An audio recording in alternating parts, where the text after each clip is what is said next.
今年2月除夕是农民节，故所屏东热带农业博览会也先今本日来开演。今年仍然特别有设置的幸福美食期，将800太岁在期嘅产业邀请来到园区摆特色小食摊，本一群乡亲过辛苦来从艰的成果展现出来，也希望乡亲是得发挥爱心，共下支持仍能嘅在期从艰。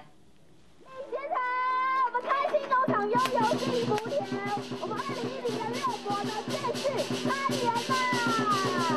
！2010年屏东热带农业博览会闹热开演，总面积36公顷嘅热博会，地表有融入嘅花海，以及17个花果田区，係小朋友體驗田園風光以及蔬果採收最好嘅場所。以前有沒有摘過番茄啊？沒有。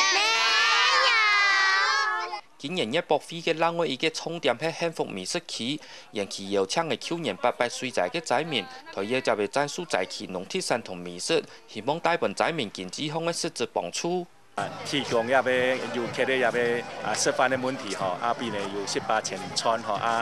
幫助人哋福建咧也喺工作。喺入面人哋用嘅就些人哋做個喺在地就些人哋來，不一定有啲抽獎嘅機會啊，喺有啲來聽書買，收入嘅錢呢，有一般要根本一個在地的仔民啊。提升農業休閒化，同時加入發通參與幫助在地嘅重建。今年熱博會嘅主題，如係愛大家推嘅真實嘅農場地標，向下享受田野風情，悠悠幸福嘅農田。客家新聞陳文年屏東報道。